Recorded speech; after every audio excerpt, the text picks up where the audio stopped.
Nous sommes le 18 avril 2026 et cette date restera marquée dans les annales car l'une des entreprises américaines les plus puissantes et les plus dangereuses du monde vient de publier un manifeste qui aurait dû faire trembler toutes les chancelleries européennes. Un véritable programme civilisationnel en 22 points. L'entreprise se nomme Palantir. Ce texte est signé par son PDG Alex Karp, puis publié, donc assumé, sur X par le compte officiel de la société. Depuis cette date fatidique, les réactions sont peu nombreuses, voire timides. Et pourtant, le texte affirme que la puissance occidentale ne tiendra plus par le droit, ni par la diplomatie, mais par la force seule, et que cette force se construira sur du logiciel, que la question n'est plus de savoir si les armes à intelligence artificielle vont exister, mais qui va les fabriquer, qui va les maîtriser, et qui va les vendre. Il appelle à rétablir le service militaire obligatoire aux États-Unis. Il dénonce le désarmement de l'Allemagne et du Japon après 1945 comme une mesure exagérée. Il considère que l'IA va remplacer la dissuasion nucléaire.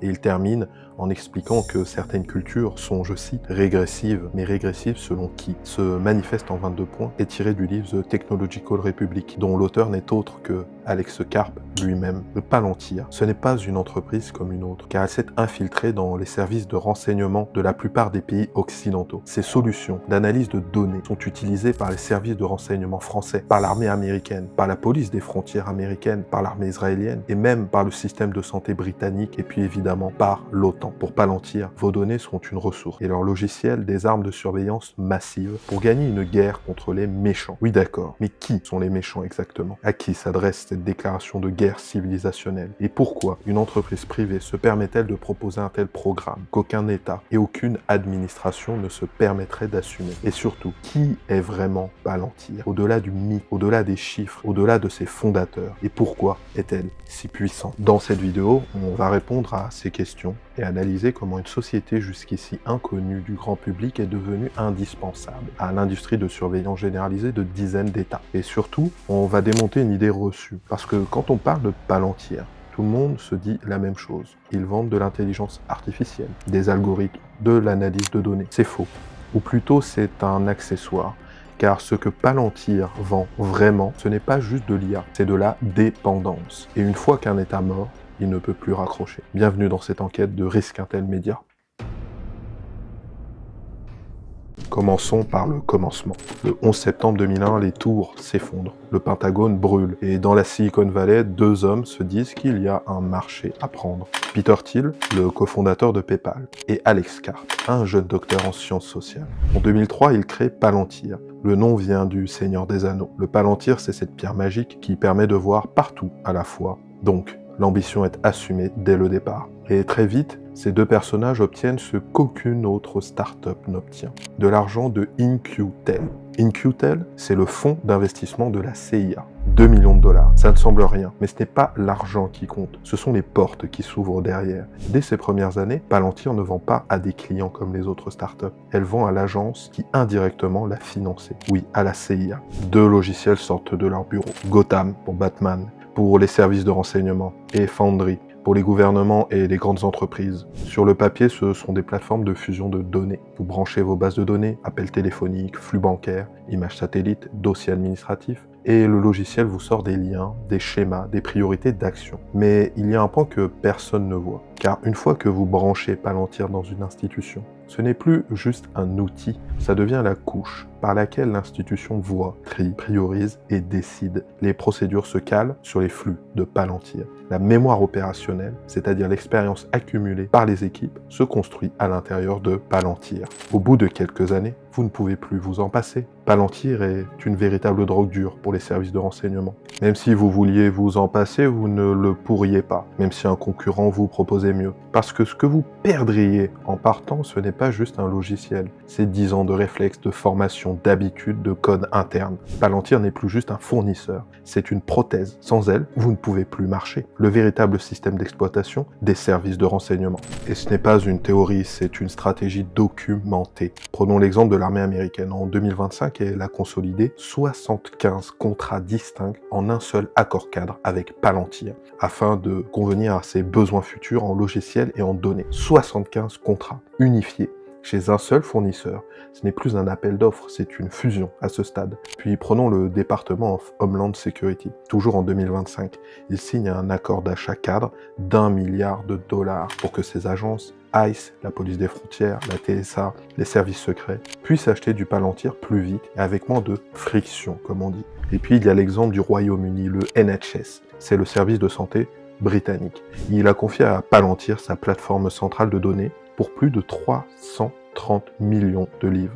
Et en 2025, des députés ont découvert un détail glaçant. Après 330 millions dépensés, le NHS ne possède ni le logiciel, ni la propriété intellectuelle, ni même le savoir-faire développé autour. Tout appartient à Palantir. Le résultat de cette mécanique est sans appel. En 2025, plus de la moitié des revenus de Palantir viennent des gouvernements. Au 4e trimestre, les seuls revenus provenant du gouvernement américain atteignent même 1,850 milliard de dollars, une hausse de 55% sur un an. Chaque nouvelle crise, chaque nouvelle panique aux frontières, chaque nouvelle guerre, chaque nouvelle escalade militaire se traduit par une nouvelle ligne dans un contrat Palantir. La peur est leur modèle d'affaires et leur puissance, c'est le réseau. Car Palantir est très intégré au système du pouvoir américain, c'est un nœud dans un réseau de pouvoir plus large, qui circule entre l'argent privé, les nominations politiques et les contrats publics. Peter Thiel, par exemple, cofondateur et président de Palantir, a embauché un certain J.D. Vance dans son fonds d'investissement Mithril,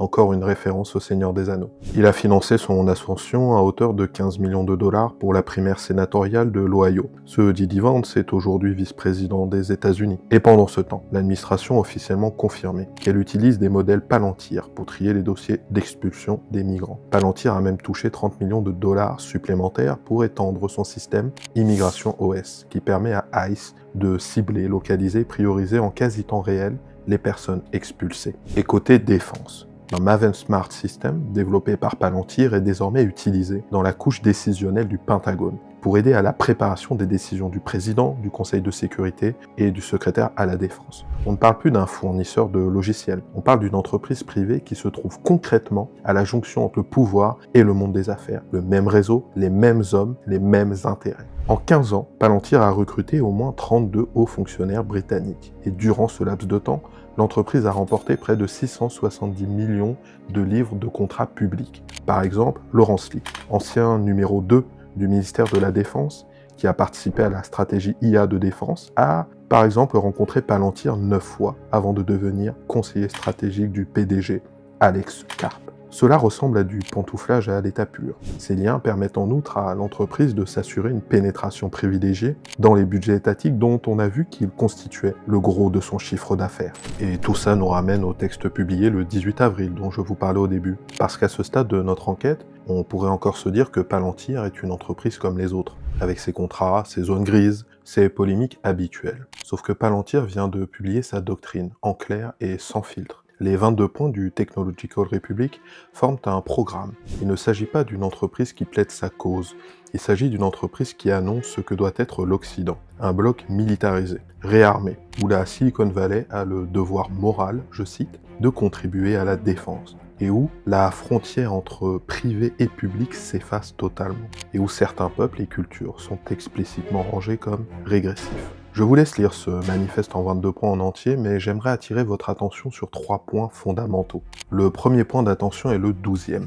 Il indique que l'ère de la dissuasion atomique est désormais terminée. C'est désormais l'IA qui doit devenir la nouvelle arme de dissuasion massive. Je ne sais pas si vous mesurez la violence de ce point. D'autant plus que la majorité d'entre vous utilise l'IA comme un chatbot, un conseiller, un équipier. Mais personne n'imagine les implications militaires d'une telle technologie. Karp le dit quant à lui clairement, car il sait. Il sait ce que nous ne savons pas. Il voit ce que l'IA est capable d'accomplir sur le champ militaire et celui du contrôle social. Le second point est essentiel, c'est le 15. Palantir explique que nous n'aurions pas dû désarmer autant et neutraliser les Allemands et Japonais à l'issue de la dernière guerre mondiale. On parle tout de même de l'axe du mal. Ce point provoquera une réaction épidermique, j'en doute pas, chez nombre d'entre vous. Mais il a avant tout une visée mercantile et non idéologique. En fait, Alex Karp, lui-même d'origine juive, ne regrette en rien ces régimes. En revanche, il aimerait que ces pays dépensent plus dans leur défense. Et ça tombe bien, car Palantir est un fournisseur privilégié des complexes militaro-industriels de l'Occident. Plus de dépenses est égal à plus de clients, tout simplement. Et puis il y a le point 14, qui dit que la paix mondiale que nous avons connue jusqu'ici repose exclusivement sur l'interventionnisme américain. Ce point fera sans doute rire toute personne vivant dans un pays autre que les États-Unis, en particulier dans les pays du Moyen-Orient. Mais au-delà de la contre-vérité qu'il représente, il s'agit en fait de plébisciter cette machinerie interventionniste pour une raison, car elle constitue le réseau de distribution de Palantir. Les guerres, la peur, les émeutes, les interventions, tous ces éléments alimentent et boostent le business de Palantir. Ce manifeste n'est donc pas juste une vision du monde, mais un gigantesque tract commercial pour le complexe techno-militaro-industriel dans lequel Palantir entend peser plus que jamais. Et la France dans tout cela. Parce qu'au vu de ce que nous venons d'aborder, vous vous dites peut-être, c'est loin, c'est américain, ça ne nous concerne pas directement. Eh bien faux.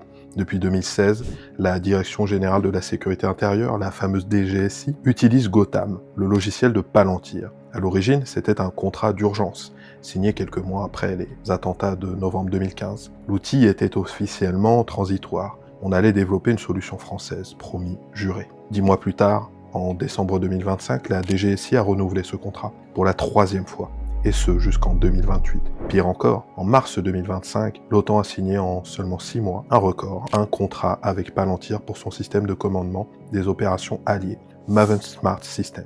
Le même outil qui nourrit les décisions au Pentagone nourrit désormais celles de l'OTAN. Logique, vous me direz. Mais pendant ce temps, l'alternative française existe. Elle s'appelle Chaps Vision, avec en soutien l'alliance Thales-Atos. Leurs dirigeants disent d'ailleurs, je cite, qu'ils touchent au but, mais ils n'ont toujours pas le contrat. Pourquoi? Eh bien parce que remplacer Palantir à la DGSI, ce n'est pas juste changer de logiciel. C'est migrer 10 ans de modèles de données, reconfigurer des chaînes d'analyse, réentraîner des équipes. C'est exactement le type d'opération qu'aucun décideur ne veut assumer parce qu'elle coûte cher, qu'elle est risquée et qu'elle ne se voit pas dans un bilan. Mistral entend également proposer sa solution surnommée Poulantir. Mais pour le moment, la dépendance a parfaitement fonctionné, comme prévu. Alors, récapitulons. À ce stade de la vidéo, vous avez compris que Palantir est un vendeur d'armes comme les autres. Sauf que ces armes s'appuient sur vos données, sur vos comportements, sur ce qu'il y a en vous de plus humain, votre identité. Si demain un concurrent français ou européen remplace Palantir, nous ne ferons que remplacer un rouage de la machine de surveillance de masse qui se renforce de jour en jour grâce à l'IA. Cette machine est-elle nécessaire ou hors de contrôle selon vous? Je vous laisse me donner votre avis en commentaire, et peut-être que nous l'aborderons dans une autre vidéo. Celle-ci est déjà assez longue. Si vous êtes encore là à ce stade de la vidéo, c'est qu'elle vous a interpellé. Dans ce cas, n'hésitez pas à nous laisser un like, un commentaire, à vous abonner et à booster la vidéo. Tout cela pour réveiller le saint algorithme et pour nous permettre de vous apporter de nouvelles enquêtes. Et maintenant que nous avons parlé de Palantir et de son empire de la donnée, vous vous demanderez certainement ce que font les cybercriminels de vos données. Surtout après les fuites à répétition qu'ont connues les Français. Si vous êtes Français, vous avez forcément vos données sur le dark web. Ça tombe bien. Nous avons également fait une vidéo pour décrypter ce scandale qui en cache un autre. Vous pouvez retrouver cette vidéo juste ici.